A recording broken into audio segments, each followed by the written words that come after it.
Alors maintenant qu'on a trouvé l'expression de l'intensité, donc on peut utiliser les simulations numériques pour voir si c'est bien cohérent.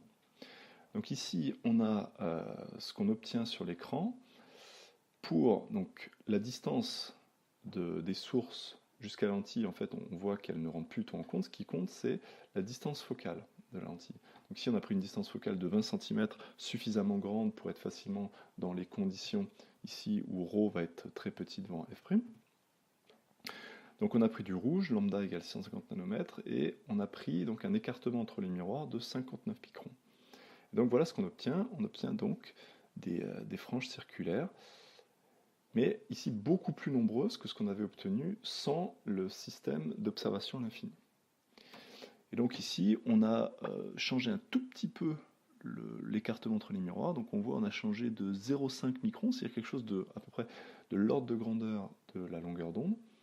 Et donc on voit que ça a beaucoup changé la figure. Alors ça ne change pas trop le nombre de franges circulaires, mais par contre on voit que par exemple le centre n'est plus tout le même, puisque ici on a un centre qui paraît sombre, alors qu'ici on a un centre qui paraît lumineux. Alors on ne peut pas dire qu'il est maximal, enfin que l'intensité est maximale ici. Voilà, elle est importante, mais elle n'est pas forcément maximale. Tout comme là, elle n'est pas forcément nulle. On n'a pas les capteurs nécessaires pour exactement mesurer l'intensité. En tout cas, voilà, on voit que le changement de l'écartement entre les miroirs, évidemment, influe sur la figure d'interférence. Et donc, par exemple, ici aussi, ce rayon-là, eh bien, on voit que sur la seconde frange, eh bien, il n'est plus au même endroit. Alors, d'ailleurs, est-ce que c'est lui ou est-ce que c'est lui? Et donc ici, on a la même chose, mais pour deux écartements très différents. Donc ici, un écartement de 59 microns, alors qu'ici, on a un écartement de 2 microns. Enfin, un tout petit peu moins de 2 microns. Donc on voit qu'on retrouve ici une figure d'interférence avec très peu de franges circulaires, vu qu'ici on en a une grosse, disons, et puis une deuxième qu'on aperçoit ici, mais pas plus. Donc on voit que l'écartement influe non seulement sur, disons, la nature de la frange centrale, de ce qui se passe au point central, mais également sur le nombre de franges qu'on observe. Alors ça, maintenant, il reste à le démontrer grâce à l'expression de l'intensité qu'on a trouvée. Alors, c'est malheureusement un petit peu plus compliqué que pour les trous Young. Alors notamment parce qu'en fait, pour les trous Young, au centre, on avait une différence de chemin optique qui était parfaitement nulle. Alors qu'ici, au centre de l'écran, ici, eh bien, les deux rayons qui se rencontrent, ce sont des rayons qui ont exactement comme différence de chemin optique 2 E. Donc ce n'est pas nul. C'est pour ça que le point central n'est pas forcément sombre ou n'est pas forcément lumineux, en fait il est absolument quelconque. Ça va dépendre totalement de la valeur de l'écartement entre les deux miroirs. Alors malgré tout, on va utiliser ce qui se passe au centre. Alors, I au centre, donc au centre de l'écran, j'appelle O le centre de l'écran, donc ça va être égal à 2I0 facteur de 1 plus cosinus de pi sur lambda vide fois 2E. Alors, donc évidemment, l'intensité dépend directement du rapport entre 2E et la longueur d'onde. Donc si 2E était un nombre entier de fois lambda, eh bien ici on aurait cosinus de 2pi fois n, et donc on aurait un max. Mais encore une fois, c'est quasiment impossible que 2E soit exactement un nombre entier de fois la longueur d'onde. Mais malgré tout, on va poser que 2E, eh bien c'est égal à un certain nombre entier de fois la longueur d'onde, plus une certaine fraction. Voilà, par exemple, la longueur d'onde ici c'est 150. Imaginons que 2E, ça soit, je sais pas, 800. Eh bien ici, 2E, ça sera égal à 1 plus une petite fraction, je sais pas, par exemple 1,3, ça ne doit pas être exactement ça, mais l'ordre de grandeur c'est ça, 1,3 fois la longueur d'onde. C'est-à-dire 1 plus 0,3 fois la longueur d'onde. Donc forcément, ça, c'est compris entre 0 et 1. Voilà. Et donc ça, par contre, c'est un entier relatif. Parce que ici, E, c'est algébrique, donc ça peut être négatif également. Donc, ça veut dire que 2i0, i en haut, excusez-moi, ça va s'écrire 1 plus cosinus de pi fois, vu que 2e c'est égal à ça, et bien fois P0 plus delta P. P0 fois 2pi, c'est comme si ça faisait rien au cosinus, donc ça c'est comme si c'était 2i0 facteur de 1 plus cosinus fois 2pi delta P. Donc ici une fraction de fois 2pi, et par un hasard extraordinaire, delta P peut être égal à 1. Donc à ce moment-là, ça veut dire qu'en fait 2e est un nombre entier de fois lambda, et donc si delta P est égal à 1, ici on a cosinus de pi, donc on a ici un max. Mais dans le cas général, il n'y a aucune raison que delta P soit égal à 0 ou soit égal à 1. Alors maintenant revenons à l'intensité au point M. Bon, c'est toujours un petit peu long à écrire. Donc fois 2e facteur de 1 moins rho carré sur 2f' carré. Tac. Donc si on cherche les franges lumineuses, donc ce sera lorsque l'ensemble des points M pour lesquels I est max. Donc pour que I soit max, il faut que le cos soit égal à plus 1, donc il faut que tout ça soit égal à un nombre entier de fois 2pi. Donc étudions ce qu'il y a là-dedans. Donc pour avoir des franges lumineuses,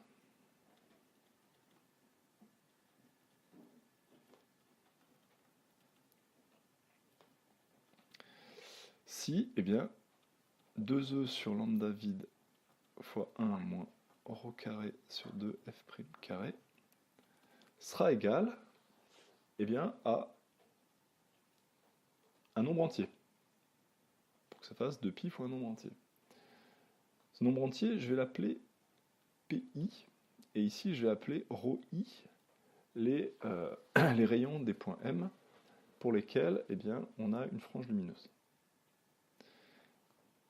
Or, 2e sur lambda v, donc 2e sur lambda v a priori ce n'est pas un nombre entier, mais je vais réutiliser ce que j'ai posé là. Donc ici, autrement dit, on a 2e sur lambda v moins 2e sur lambda v rho i carré sur 2f' carré égale un nombre entier de fois, donc que j'appelle pi. Et donc ici, je vais faire passer ça de l'autre côté, donc ce qui fait 2e sur lambda v fois rho i carré sur 2f' carré est égal donc à 2e sur lambda v moins pi. Donc je fais passer pi de l'autre côté ici, et je fais passer ça de ce côté-là, c'est pour ça qu'ici j'ai un plus. Et 2e sur lambda v, eh bien c'est P0 plus delta P. Donc égal P0 plus delta P moins PI. Alors, donc ça c'est un entier relatif, ça c'est un entier, et ça a priori ce n'est pas un entier. Donc, P0 moins PI, c'est un entier moins un autre entier, ça va être également un entier. Donc ça, je vais l'appeler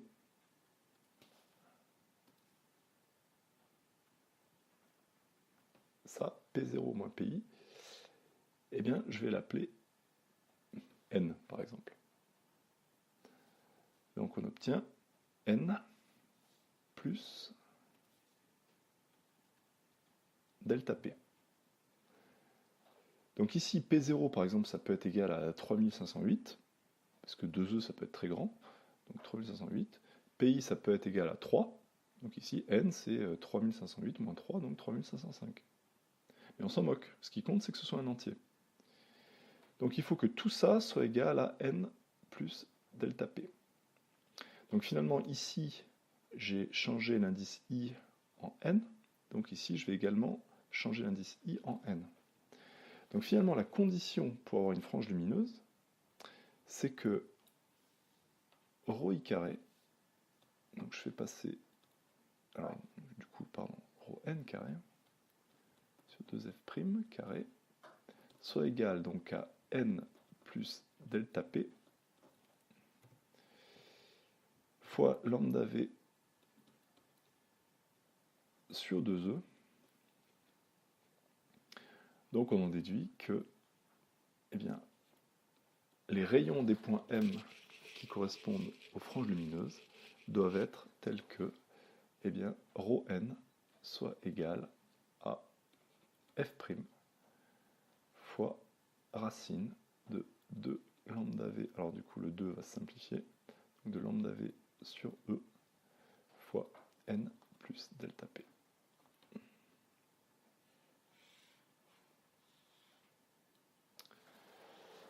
Voilà, donc c'était un petit peu compliqué pour arriver à ça, mais ça permet d'avoir une expression bien plus simple que si on avait gardé PI. Ok, donc à partir de ça, normalement, on doit réussir à interpréter les figures d'interférence. Alors, première chose,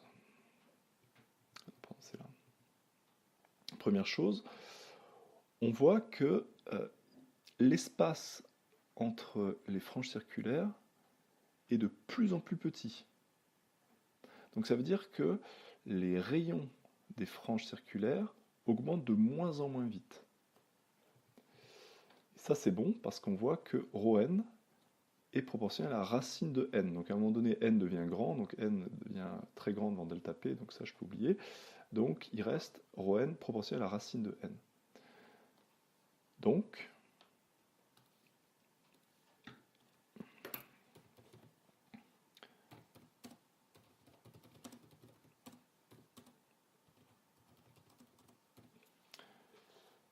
voilà pourquoi l'écart entre les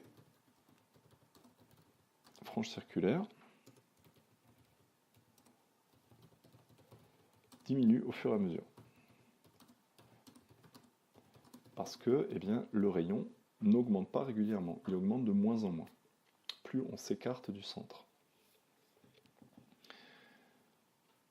Alors après, on pourrait également s'intéresser au nombre de franges dans l'écran. Alors, sachant par exemple que ρ max, eh bien, ça sera la dimension de l'écran, eh bien, on peut en déduire le nombre n max. Et donc, on voit que n max, en faisant passer E de l'autre côté, eh bien, n max varie comme E. Donc, plus E est grand, plus n max va être grand.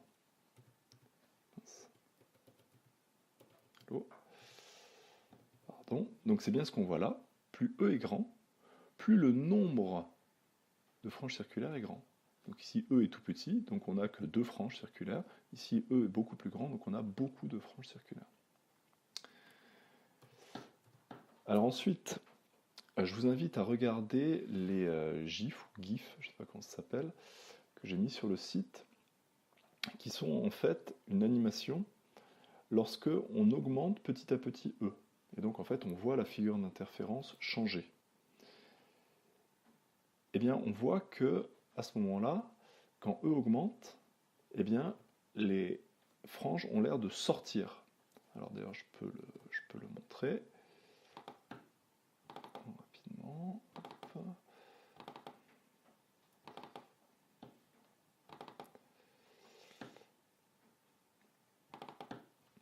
Donc j'en ai fait deux. Un pour lequel eh bien, on part d'une différence entre les deux miroirs petites. On voit ici les rayons qui sortent. Enfin les franges qui ont l'air de sortir. Donc là on est en train, c'est comme si on déplaçait petit à petit le miroir M2. Bon, c'est joli. Et si on fait pareil pour la situation où on part d'un E plus grand, eh bien, on a la même chose. Donc on a l'air un petit peu d'halluciner, mais c'est réellement ce qu'on verrait si on faisait l'expérience. Voilà. Alors essayons d'expliquer ça. Donc ici, il y a un gros piège. C'est-à-dire qu'on a l'impression que ρ est inversement proportionnel à la racine de E. C'est-à-dire que quand E augmente, eh bien, on devrait avoir le rayon de la frange numéro n qui diminue. Mais en réalité, ρ dépend de E ici, mais en fait, il y a E qui est également caché dans delta P. puisque delta P, c'est la partie, c'est la fraction de E quand on a exprimé E en fonction de lambda. Donc quand E augmente, ça augmente, mais également ça. Et en fait, on peut montrer en calculant la dérivée de ρ par rapport à E, qu'effectivement cette dérivée est positive. Donc ça veut dire que ρ augmente quand E augmente. Même si on a l'impression qu'ici ça va être le contraire. Mais attention, c'est un piège habituel. Donc voilà pour ces figures d'interférence qui correspondent donc à la configuration en lambda en utilisant donc le premier montage équivalent.